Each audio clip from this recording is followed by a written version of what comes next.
Visão Espírita, a revista eletrônica do Espiritismo. Olá pessoal, estamos iniciando mais um programa Visão Espírita, a revista eletrônica do Espiritismo.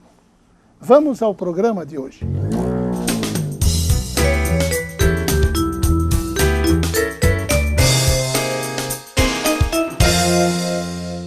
Prezados amigos, estamos aqui novamente num quadro retrô. E o quadro retrô de hoje, ele traz a nossa irmã Icleia Vidal, responsável por aquele quadro doce, aquele quadro singelo, que se chama Falando ao Coração. Então, no retrô, nós vamos perguntar para a Icleia um daqueles programas que ela falou a respeito de Amélie Boudet. Amélie Boudet, que é exatamente a esposa, que foi esposa de Kardec, né, Icleia? Isso. Icleia, era interessante, porque a gente vai passar até um pedacinho daquele quadro que você apresentou, sobre a Amélie Boudet, aquela condição dela ser não só esposa fiel, mas como uma colaboradora fiel, né? E é um exemplo de casal. O que você falaria aos casais espíritas quanto a esse aspecto de missão que tem certos casais, né? Certos casais que aqui na Terra têm determinados tipos de missão, como foi Amélie Boudet e Kardec. O que você falaria? Então, toda vez que eu penso em Amélie Boudet, professor Rivail, nosso querido Kardec, eu sempre me lembro de um texto do Martins Peralva, quando ele fala dos casamentos transcendentais. Sim. Casamentos missionários, casais que vêm com uma tarefa específica para cumprir. Por exemplo, Pierre e Marie Curie, que pesquisaram o elemento químico rádio. Allan Kardec e Amélie Boudet também é um outro exemplo. Agora, nós, os mortais menores, né? Os comuns. Mais comuns, que nos dedicamos ao trabalho dentro do movimento espírita, eu diria que é necessário equilíbrio. É necessário equilíbrio, principalmente quando há os filhos, porque a atuação exagerada desequilibra a harmonia do lar. E nós não podemos esquecer que lá no movimento, onde a gente trabalha apaixonado, entusiasmado, fazemos muitos amigos. E a gente diz, amigo a gente escolhe. Aí eu gosto sempre de lembrar. E família é Deus que determina. Então nós temos a necessidade de fazer esse equilíbrio na relação. Família, lar e movimento espírita e trabalho. Muito bem. Tudo muito apaixonante. Muito bem. Então, Icleia, dentro dessa responsabilidade, né, que principalmente um casal espírita tem, né, nós vamos rever um pequeno quadro que você fez há algum tempo atrás. Vamos lá?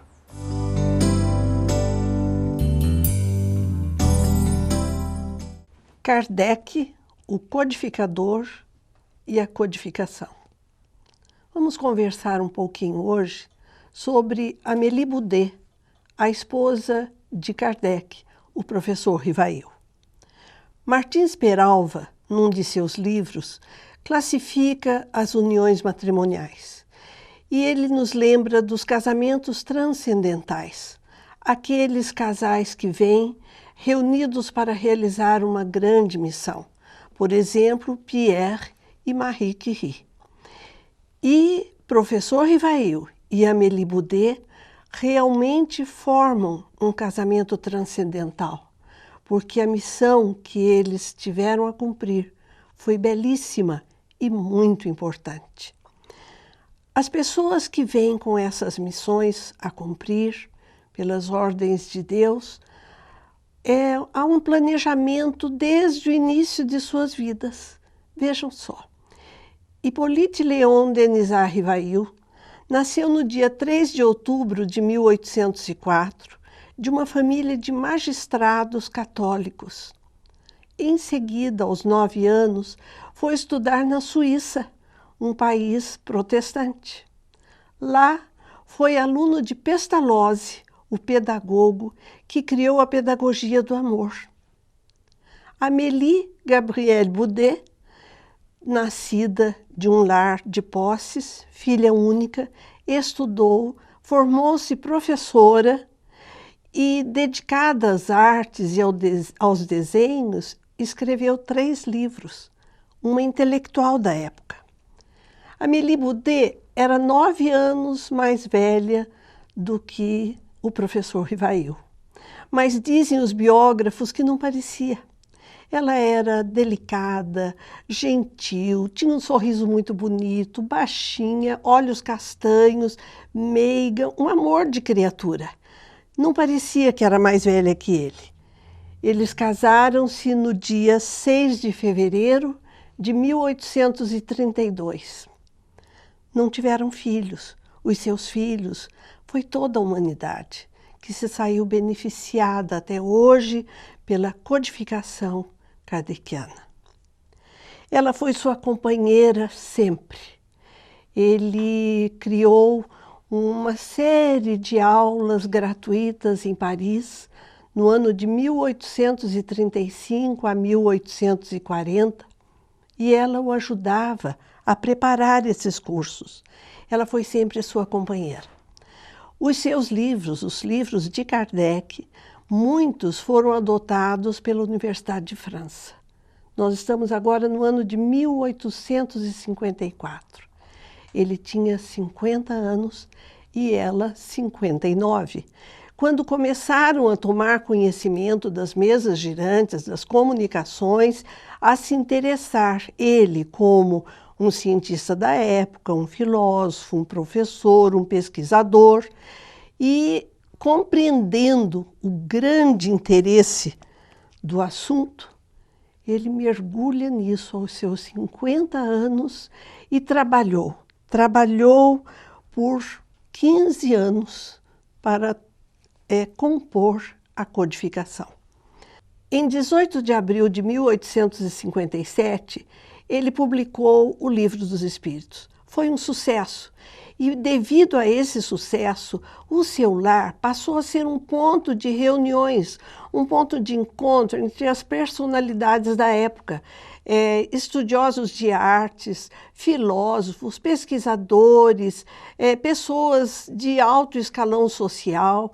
E Amélie Boudet recebia todas essas pessoas num salão que comportava 10 a umas 20 pessoas com muito boa vontade. Ela recebia umas 30 pessoas, diariamente, semanalmente, por mais de 6 meses.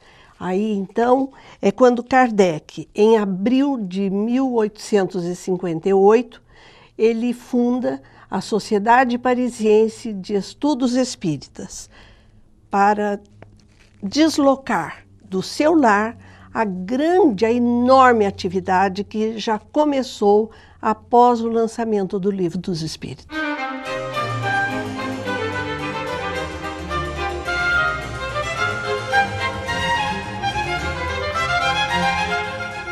Bem, estamos de volta com o nosso programa O Espírito da Letra, analisando a obra de André Luiz.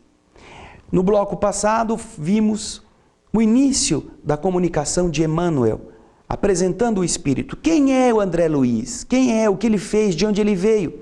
E Emmanuel já nos disse que André Luiz se esconde no anonimato. As primeiras frases que nós observamos já nos dizem isto. Em vão nós procuraremos encontrar o médico nas palavras do Espírito. Acompanhemos mais um trecho da apresentação de Emmanuel. Vamos lá. André precisou igualmente cerrar a cortina sobre si mesmo. Cerrar aqui quer dizer fechar.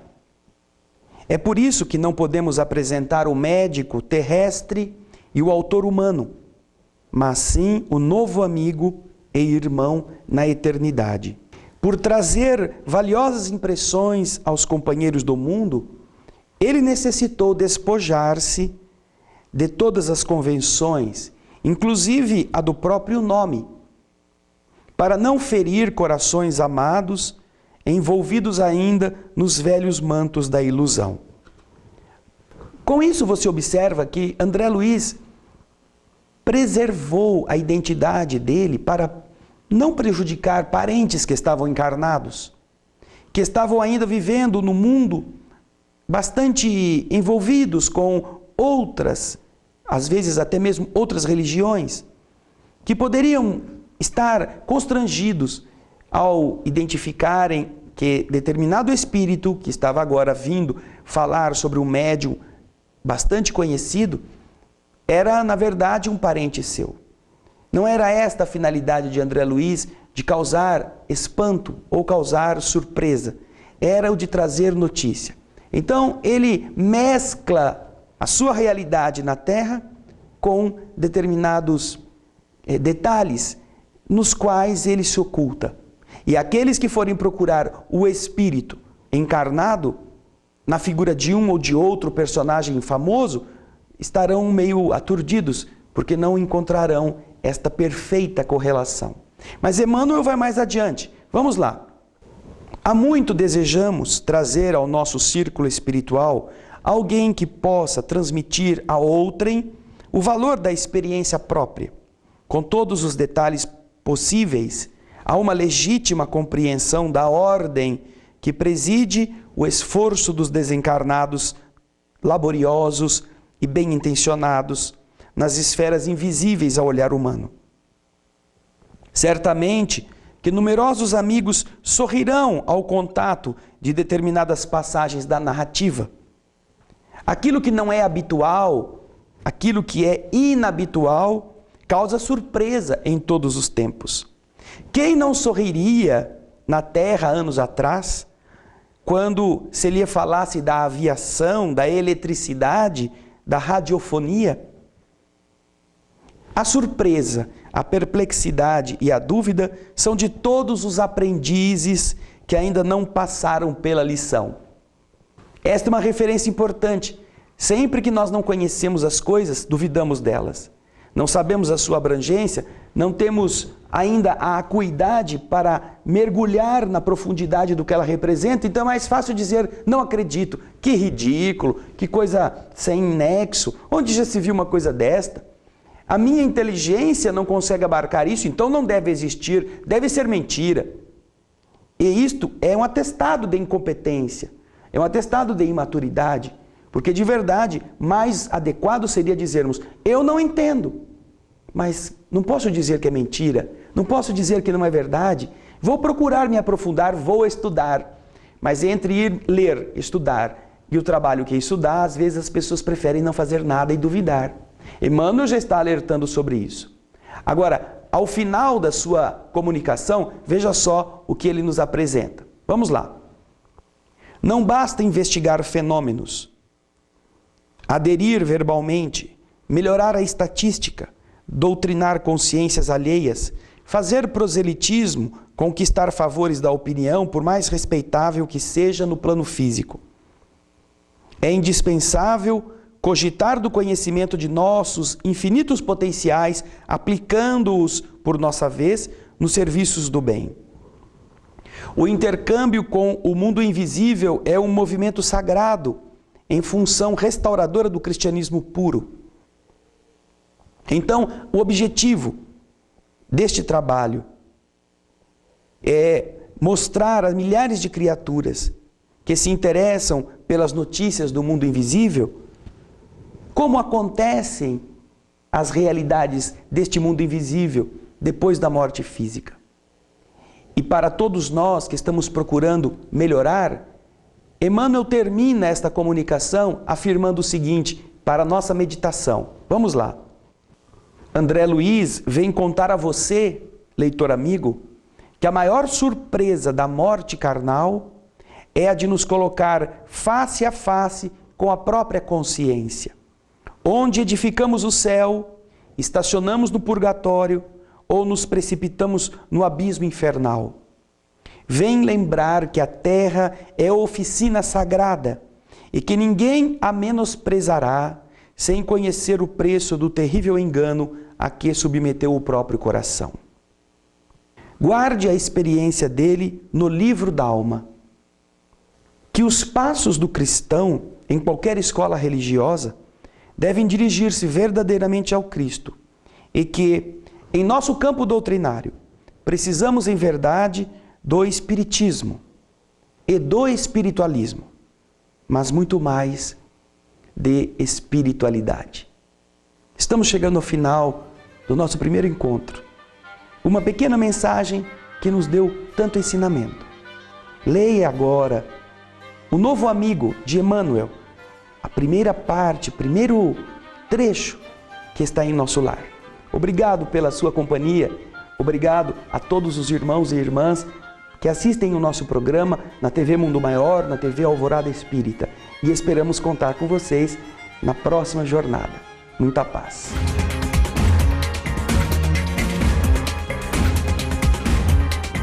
Informativo Visão Espírita. Você que é espírita e colabora numa entidade espírita, não deixe de comparecer ao primeiro encontro de União dos Espíritas de São José dos Campos e região.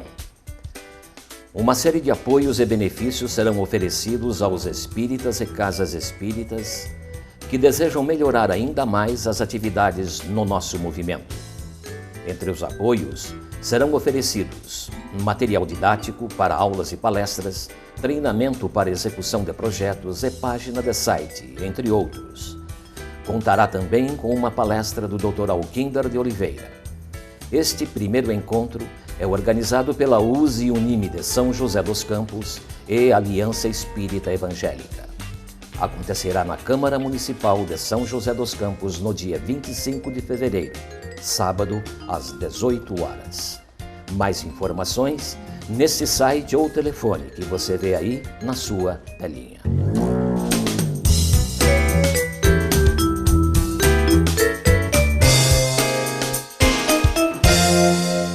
Prezados amigos e amigas telespectadores, estamos mais uma vez iniciando o quadro Retrô. E o quadro desse momento é aquele quadro Está na História do Espiritismo. Vários deles, todos eles aliás, feito pela fala do nosso amigo, irmão Alex Guimarães, já conhecido pelas bibliografias dos vultos espíritas, das celebridades espíritas, que ele tem comentado com vocês. Acredito eu que, assim como nós damos grande importância aos livros doutrinários, aos livros das obras de Kardec, aos romances, sejam mediúnicos ou não, espíritas e espiritualistas, acredito eu que nós também deveríamos dar grande importância aos livros biográficos, não somente dos vultos do espiritismo, né? Mas também como aqueles livros que falam sobre os santos da Igreja Católica, Francisco de Assis, Antônio de Pádua, Teresa de Lisieux, a Teresinha do Menino Jesus. E por que não também, né, lermos livros que falam sobre aqueles vultos da humanidade, que foram importantes para a humanidade, até que não foram cristãos, como o hindu Mahatma Gandhi, o filósofo Platão, tantos outros que nós poderíamos ler sobre a vida deles, né, e aprendermos muito. Porque, por exemplo, quando lemos um livro biográfico sobre Chico Xavier, né, e que nós lemos ele, quando ele fala sobre que ele é apenas um cisco perante Deus e perante as pessoas, né, eu fico a imaginar o que seríamos nós então. Então, ao lermos um livro, por exemplo, sobre Chico Xavier, se nós conseguíssemos ser pelo menos a poeirinha da unha dele, já valeria a pena ter lido um livro sobre ele. Então, acredito que as biografias espíritas, e as outras também, como já citamos, são muito importantes, porque a gente não aprende somente sobre aquela pessoa de que estamos lendo, mas aprendemos sobre nós mesmos, porque nós acabamos nos descobrindo que ainda falta muito para nós evoluirmos, para chegarmos até a pontinha da unha dele, né? Interessante, né? E a biografia dessas pessoas, normalmente você vai e encontra algo em comum, né? Algo em comum que às vezes também, por exemplo, as dificuldades que a pessoa passou para conseguir chegar até aquele ponto, né? Por isso é que a biografia das pessoas sempre agrega, né, Alex? Não é? Isso, porque a gente vê, quando a gente lê uma biografia de alguém que, por exemplo, falamos do Chico Xavier, uma pessoa que está muito acima de nós, né? Então, por isso que eu usei o termo de sermos a sujeirinha da unha dele, né? Isso. Mas se a gente lê e que conseguir ser pelo menos um pouquinho igual a pessoa sobre a pessoa que estávamos lendo aquele livro, eu acho que já vale a pena, né? Ela serve de aprendizado para nós. E o interessante é que você falou também, não é só dos vultos espíritas. São todos aqueles vultos que sirvam de exemplo para nós, independente da religião, né? Não é?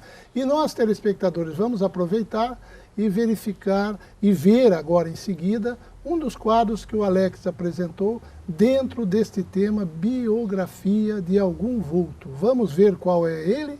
Vamos lá.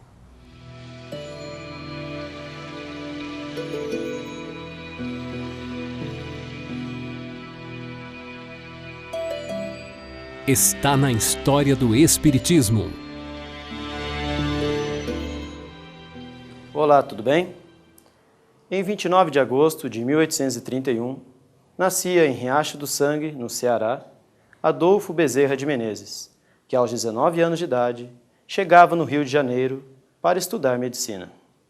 Para custear seus estudos, ele dava aulas de filosofia e matemática. Em 1856, ele se torna médico e rapidamente fica conhecido como médico dos pobres, pois nada era cobrado pela consulta dos mais pobres de seus pacientes, e Bezerra não somente lhes dava medicamentos, como também o pão e até agasalhos. Além de médico, ele foi vereador, depois deputado, em seguida prefeito, e colaborou politicamente para a abolição da escravatura no Brasil. Casou-se em 1858, mas logo ficou viúvo e, com 2 filhos pequenos para criar sozinho, casou-se pela segunda vez e teve mais 7 filhos.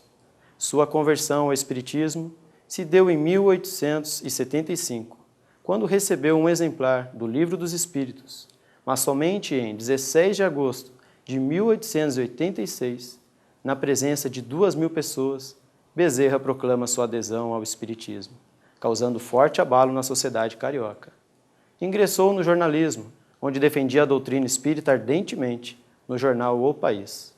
Foi presidente da Federação Espírita Brasileira por 2 gestões. Fundou a primeira escola de médiuns na história do espiritismo, sendo por isso combatido por muitos. Foi redator-chefe de O Reformador e traduziu o livro de Kardec, Obras Póstumas. Sua missão apostólica se deu dentro de uma farmácia, onde, mesmo cansado pela idade, ele atendia milhares de pacientes, fazendo jus ao apelido de o médico dos pobres. Até que, em 11 de abril de 1900, ali mesmo, naquele local, ele encerrava sua missão no plano físico.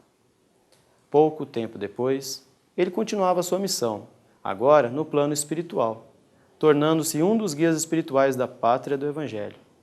Prova disso foram as diversas comunicações dele através de Francisco Cândido Xavier, Divaldo Pereira Franco e tantos outros médiuns respeitados pelo Brasil. Diga-se que Paulo de Tarso está para Jesus, assim como Bezerra está para Kardec. E ele continua entre nós, o Kardec brasileiro. Muito obrigado e até a próxima. Para saber um pouco mais sobre este vulto do Espiritismo, assistam Bezerra de Menezes, O Diário de um Espírito. Você está assistindo o programa Visão Espírita, a revista eletrônica do Espiritismo. Não saia daí!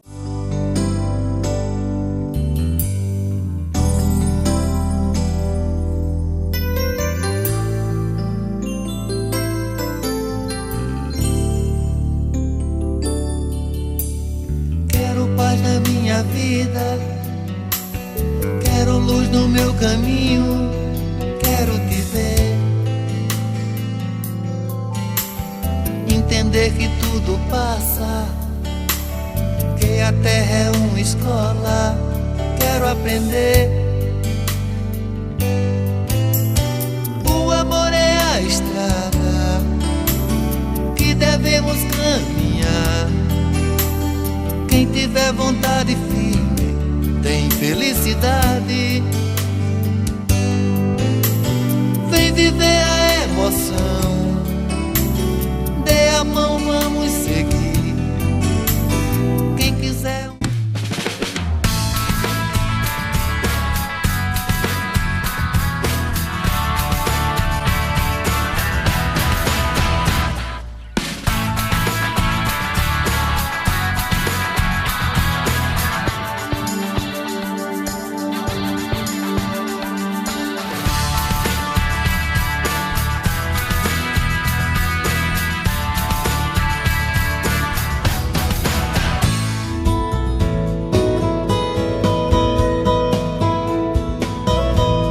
Um tema selecionado.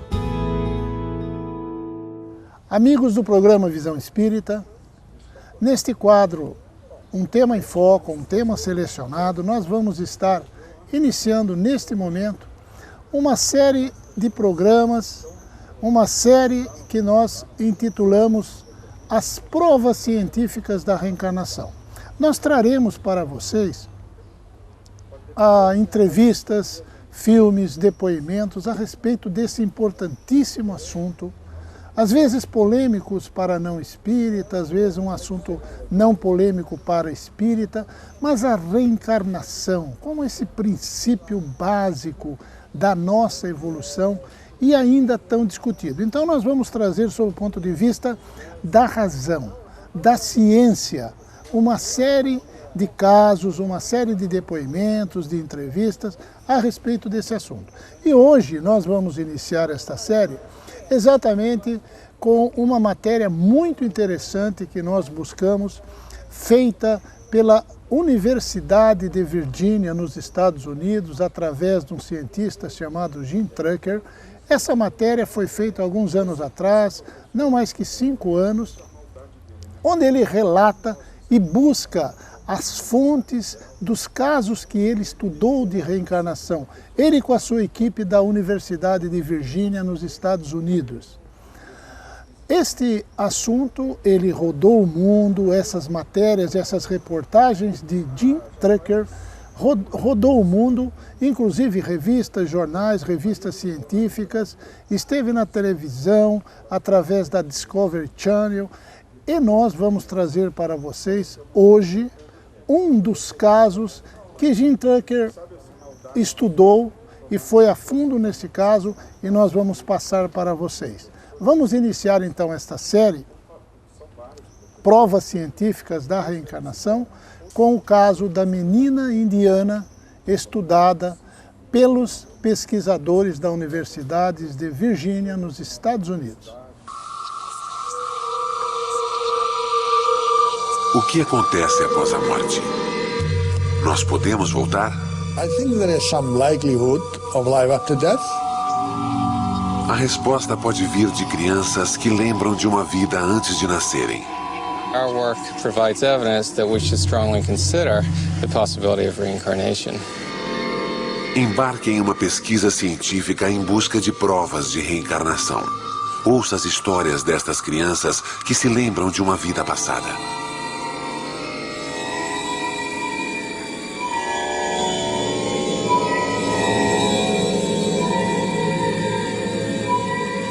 Histórias de vidas passadas.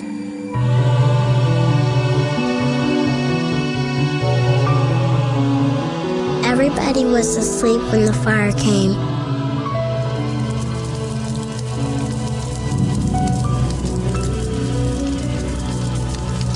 Mommy and Daddy could not get me out. I stayed with the fire. The fire was hot. I know Mommy and Daddy will be happy when I come back. A memória de uma criança. Não da morte, mas de uma vida nova. Existe vida após a morte? Uma pergunta antiga. Na Universidade de Virgínia, em Charlottesville, cientistas investigam alegações de reencarnação. Há 40 anos, tentam explicar relatos de crianças que falam de uma vida passada. Histórias como desta garota que diz ter morrido afogada e que reencarnou. Ou deste garoto de 6 anos que era policial em Nova York e foi morto em serviço. Ou deste garoto que lembra viver como seu próprio avô. Há milhares de histórias assim, e o Dr. Jim Tucker reuniu muitas delas. We're investigating cases of very young children who spontaneously begin talking about previous lives. They usually begin between the ages of 2 and 3 and continue until the age of 5 or 6. We're looking at these cases to learn as much as possible about this phenomenon. Jim Tucker prepara uma viagem para encontrar um de seus casos. Uma criança que lembra de uma vida passada.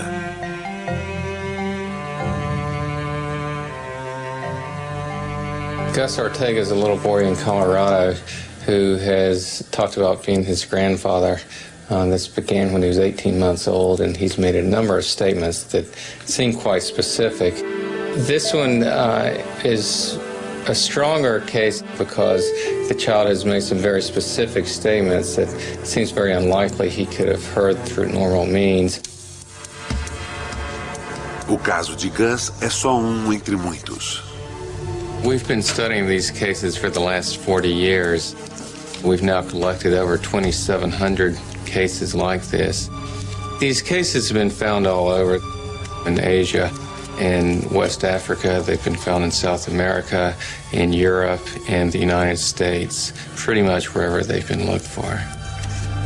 Os casos mais convincentes vêm de uma ilha no sul do subcontinente indiano, de Sri Lanka.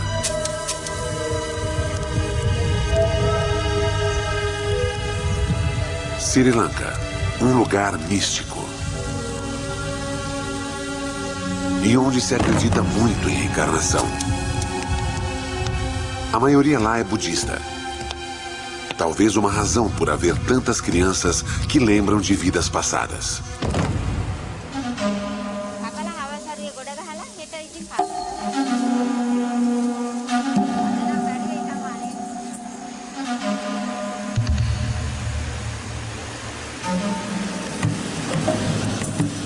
Professor Erlendur Haraldsson, da Universidade da Islândia, vai visitar seu melhor caso. Há uma década ele estuda a possibilidade de reencarnação nesta ilha. Sri Lanka is a good place to study cases of children who speak about a past life, because here you find a few cases every year. Os casos de Haraldsson são intrigantes, pois as crianças não lembram de vida de familiares e sim da vida de estranhos.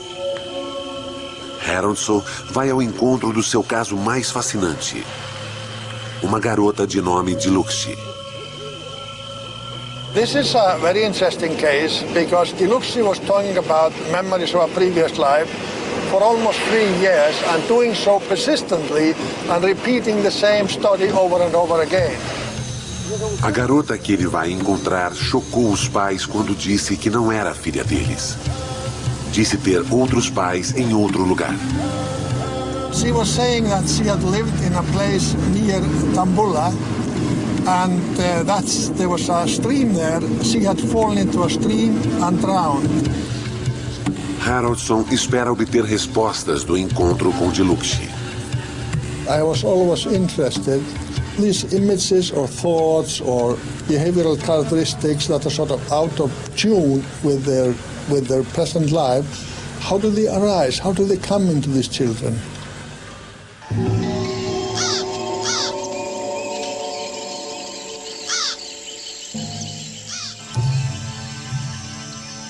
Sri Lanka. Indo investigar alegações de reencarnação, Haraldsson por fim chega à casa de Diluxi Nisanka.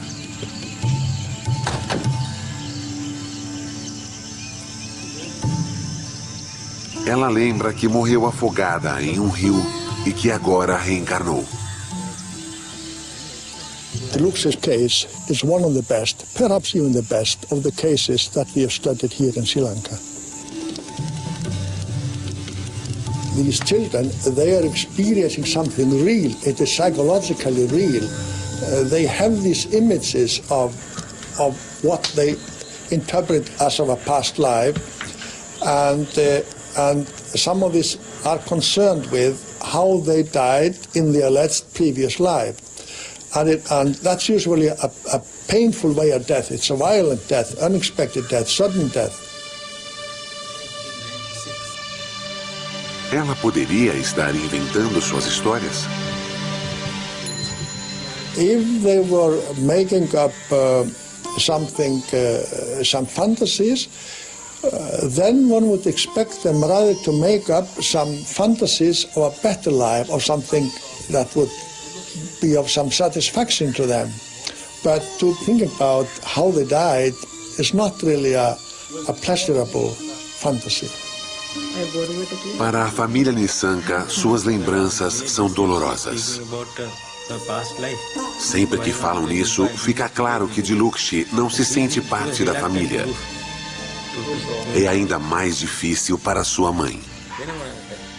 මුලින්ම ඉස්කෝලේ යන මොන්ටිසෝරි යනකොට තමයි වැඩි වුණේ. ගෙදර ඉන්නකොටත් ඉතින් සමහර වෙලාවට දමුල්ලගෙන පාන්සලගෙන ඒවා කියෙව්වා.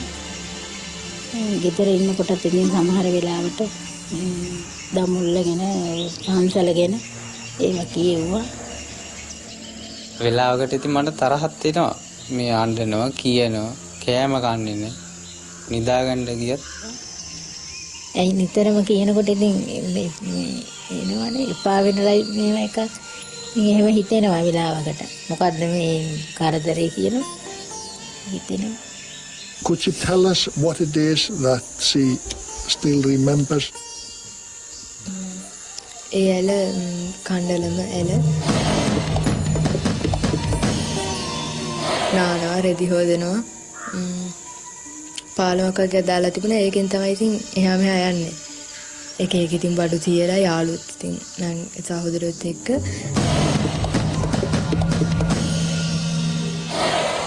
කතා කරන්න පුළුවන් කන්නේ මගේ හිතට ආවා මේ ඉන්න අම්මයි තාත්තයි මගේ නෙමෙයි කියලා.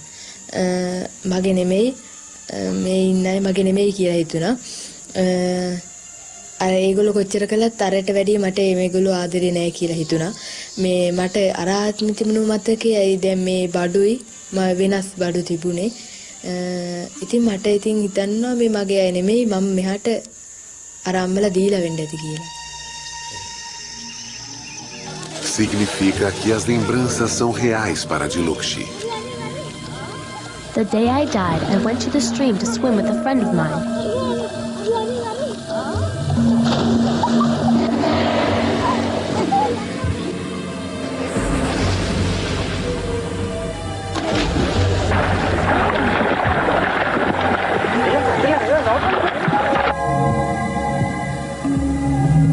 And then, somebody pushed me.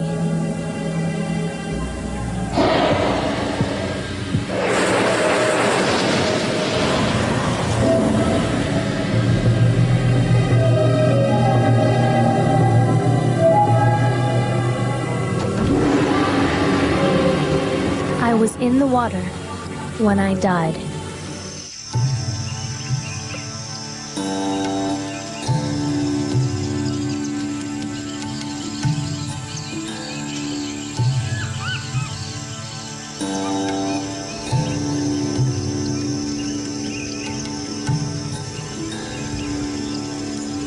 Haroldson e o tradutor sobem a escada para um marco muito conhecido em Sri Lanka. O famoso Templo de Pedra de Dambulla. The next step in the investigation of this case leads us here to the Dambulla temple because Dilukshi had spoken about it. And then the family, they decided to do something about Dilukshi's talk. Dilukshi's parents decided to call the abbot living in this temple and ask him if he knew of any girl who had died in this area and who fit the description given by Dilukshi.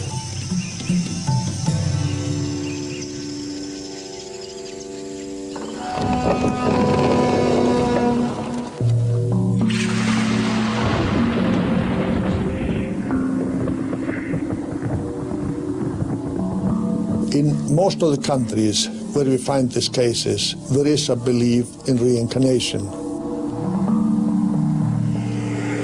Quando uma cultura permite a ideia da reencarnação, isso torna relatos de outras vidas mais prováveis? É uma das razões para os melhores casos serem encontrados em lugares como Sri Lanka? Here in Sri Lanka, we find most of the cases among Buddhist families. Of course, the majority of the population here is Buddhist, about 2/3. But we also find some cases among Christians, and we even find a few among the Muslims. So the cases in Sri Lanka are found in all the major religious communities. A chave do caso de Dilukshi pode ser o abade do templo. Haroldson pode contar com o fato de que aqui sua investigação será levada a sério. A reencarnação é algo comum para um monge budista. දැන් බුදුරජාණන් වහන්සේගේ බුද්ධ දේශනාවේ හැටියට උපදින හැම කෙනෙක්ම මැරෙනවා. ඒ මැරෙන හැම කෙනෙක්ම නැවත උපදිනවා. ඒකට ප්‍රධාන සාධකය වශයෙන් තියෙන කර්මය. ඒ කියන්නේ ඔවුන් විසින් කරන ලද කුසල අකුසල කර්ම. ඒ කුසල අකුසල කර්ම සමග තමයි මේ නැවත උපදීම කියන පුනරුත්පත්තිය කියලා අපි හඳුන්වන නැවත උපදීම සිදු වෙන්නේ. Mas no caso de Dilukshy, o abade não pode ajudar. Não conhece nenhuma família que se encaixe na história. Ele recomenda que procurem o jornal local. Um amigo do abade, um jornalista, decidiu investigar o caso após falar com o monge. This is how the story continued. Mr. Apipala, he learned about the case.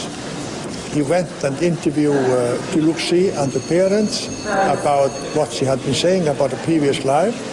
It was then published a few days later, and this newspaper has a distribution all over the country. Para o jornalista, era uma boa história. මම මේ වගේ කතන්දර 30ක් 40ක් රිසර්ච් කරලා තිබුණා ඒ වෙනකොට.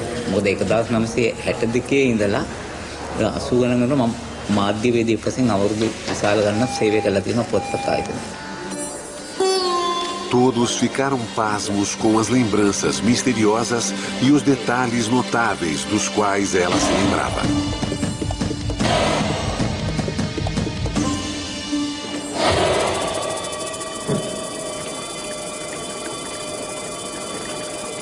Mas uma pergunta ainda continua sem resposta. Os cientistas encontrarão provas da sua vida anterior e morte?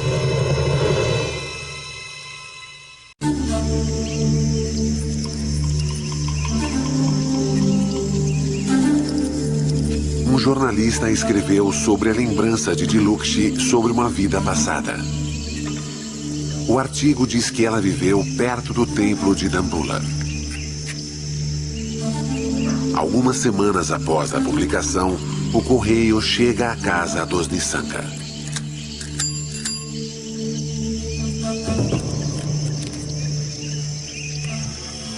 Quando o carteiro entregou a correspondência, ele ficou surpreso em ver uma carta de Dambulla. Não tinha amigos nem parentes lá. Quando abriu a carta, ficou surpreso.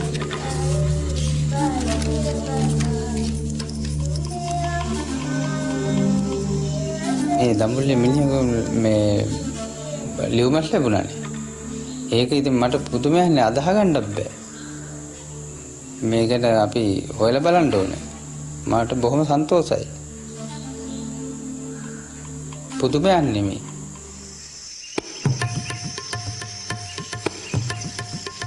A carta finalmente convenceu os pais de Dilukshy.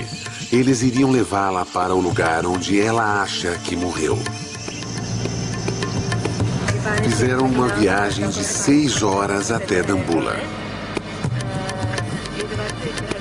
Quando se aproximaram da cidade, ela reconheceu pontos de referência. Ela até dirigiu o motorista para a casa onde sua outra família morava.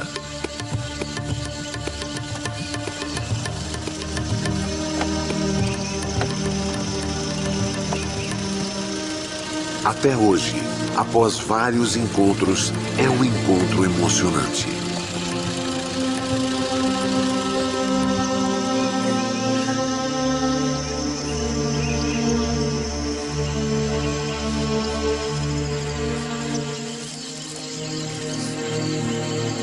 Para Haroldson, é uma chance rara de testemunhar o que pode ser a intercessão de duas vidas.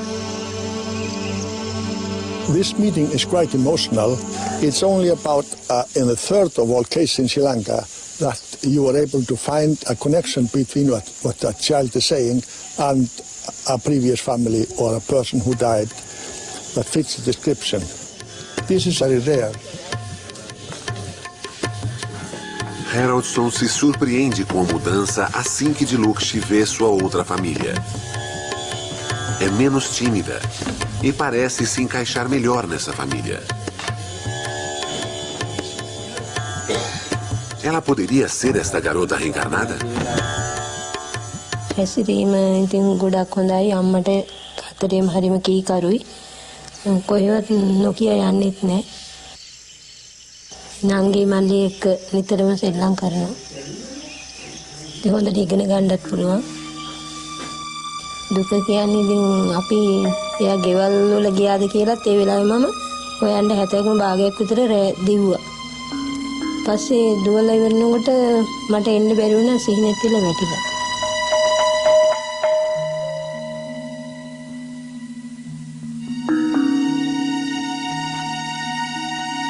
වැටහීම එයා දැන් ඇවිල්ලා අපේ ගෙදරට ඇවිල්ලා එයාගේ ඇඳුම් මැලුම් හොයාගත්තාම පොත්පත් හොයාගත්තා අම්මා තාත්තා කියලා අඳුරගත්තා එයා ඉතින් ඉස්සර ආත්ම කරපු දේවල් හැම දෙයක්ම කිව්ව නිසා අපිට මෙයා අපේම දියණිය කියලා හිතුණා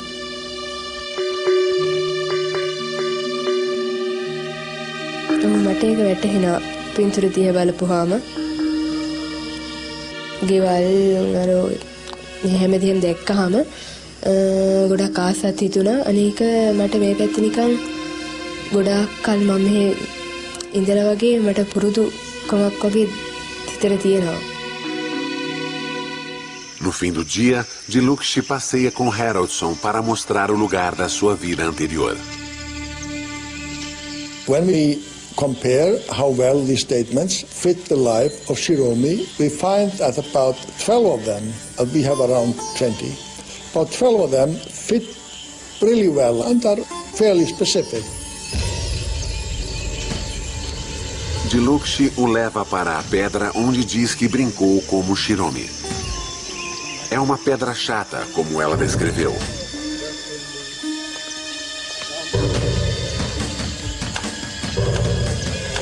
A ponte sobre o rio também está lá. E este é o lugar onde Shiromi caiu na água. බය හේතුව නම් කියන්න දන්නේ එනකොට මම මෙතන ටික බයයි. අනිත් තැන් වලට වැඩිය මීට වැඩි වතුර තියෙන තැනකට වුණත් එහෙම බයක් හිතෙන්නේ මෙතෙන්ද බයයි මම. Ela diz que lembra de pontos pretos antes de morrer. Ele acha que podem ser as plantas no rio. Há algo real nisso. I think there is something real there. She has some real images of these events, but I think these images, these thoughts were with her from a very early age and even continue to some extent up to the present day. Dilukshi está convencida de que morreu aqui, na sua vida anterior. Para quem avalia as provas que Haraldson reuniu, a resposta é simples. Para quem acredita em reencarnação, esta pesquisa dá uma base científica para essa crença. I think there is some likelihood of life after death, and I think that there might be something real in these memories, and that would then support the theory of reincarnation.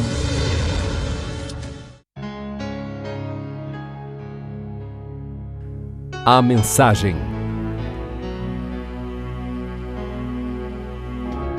Olá, minha gente. Dias atrás, folheando um desses calendários cheio de frases bonitas, eu topei com uma frase que achei muito interessante. Diz mais ou menos assim: o cansaço é a maior riqueza que possamos ter diante da pobreza de muitas pessoas que estão em absoluta inércia física ou espiritual. Ora, o cansaço é uma grande situação que nós podemos entender como dádiva em relação ao nosso crescimento e progresso espiritual.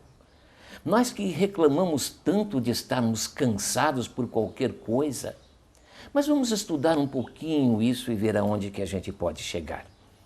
Vejam vocês, estar cansado. Nós podemos estar cansados das mais diversas formas possíveis. Talvez é o cansaço do corpo em função da idade avançada. Às vezes é o cansaço do corpo em função de problemas de doença. Às vezes existem pessoas que se cansam facilmente sem fazer nada. São aquelas pessoas que nós dizemos sempre, fulano já nasceu cansado. Mas vamos falar, por exemplo, do cansaço edificante. O cansaço que provém de algo edificante. O cansaço que provém do trabalho. Ora, gente, cansaço demonstra uma ação. Ação significa trabalho. Trabalho nós entendemos como evolução. Consequentemente, o trabalho, sim, edifica. E nós estamos, através do trabalho, ganhando cada vez mais sabedoria, conhecimento, vivência para evoluirmos. Muito bem, isso tudo é básico, é simples. Mas o que é trabalho?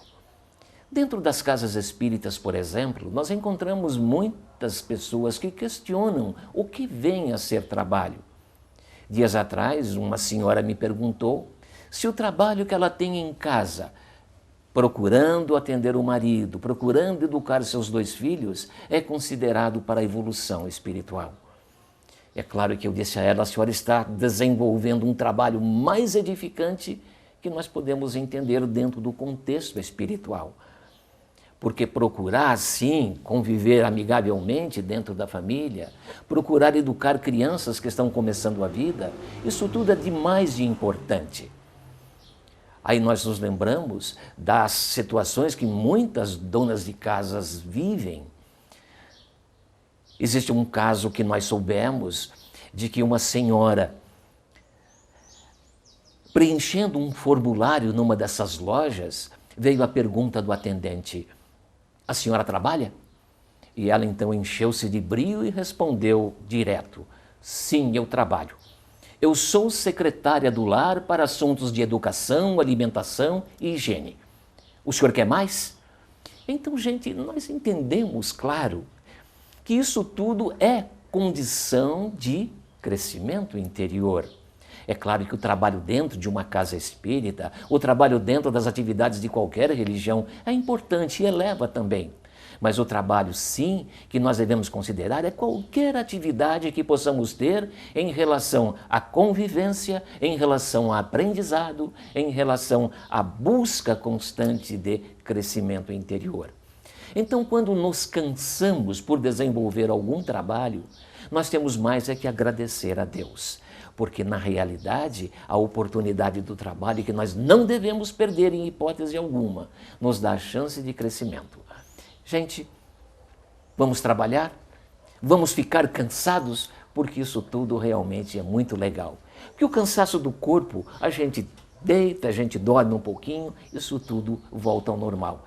Mas o que a gente consegue através do conhecimento e da vivência dentro do trabalho é que vai realmente fazer a diferença na nossa evolução. Deus abençoe-nos. Corrente de energização da água. Olá, minha gente. Nós chegamos ao fim de mais um programa Visão Espírita. E é claro que para nós a sua participação, nos vendo, nos ouvindo, é de muita importância. Mas vamos agora fazer a nossa prece de encerramento, o nosso encontro final. E para isso, é claro, sabemos que você já colocou o seu copo de água ao lado, para que ele possa ser energizado e você possa depois usufruir desses benefícios quando tomar a sua água. Gente, o momento é de reflexão. Nós precisamos estarmos sempre ligados à necessidade da nossa participação em todo o contexto espiritual do planeta. Sim, do planeta, eu digo. Embora nós estejamos aqui reunidos, embora vocês estejam nos vendo, nos ouvindo, é importante que essa união de corações se faça para que nós possamos criar uma força maior. Então é o momento, sim, que pedimos aos irmãos espirituais que possam colocar nesta água todos os elementos necessários que irão nos fazer bem, irão nos favorecer. Mas que nós não percamos a oportunidade do momento para pensar em tantos e tantos que estão ausentes desse nosso convívio, mas necessitam tanto quanto nós necessitamos. É quando pensamos em tantas crianças que estão abandonadas, é quando pensamos em tantas pessoas idosas que estão desamparadas, é quando pensamos em tanta gente que ainda passa fome nesse mundo. É quando nós pensamos, sim, da necessidade de que, através do nosso pensamento, nós possamos levar a cada um desses que necessitam, mais do que nós, o conforto espiritual que eles precisam para se manter, para estar cada vez mais identificados com a sua própria situação e a busca da melhora dessa situação. Que nós possamos ajudá-los, sim, expandindo o amor de nosso coração, que possa envolvê-los e possa, de certa forma, fazer com que se sintam parte desta humanidade da qual todos somos parte, mas que essa participação se faça no sentimento de que somos verdadeiros irmãos, tanto aqui como lá, ou seja, lá onde for, que o nosso pensamento agora possa se unir e juntos possamos dizer: obrigado, Deus, obrigado de todo o nosso coração. Que assim seja.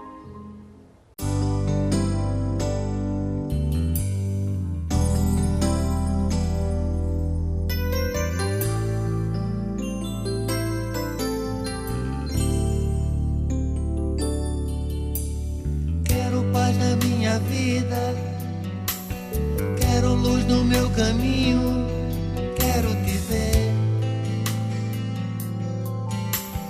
entender que tudo passa, que a terra é uma escola, quero aprender.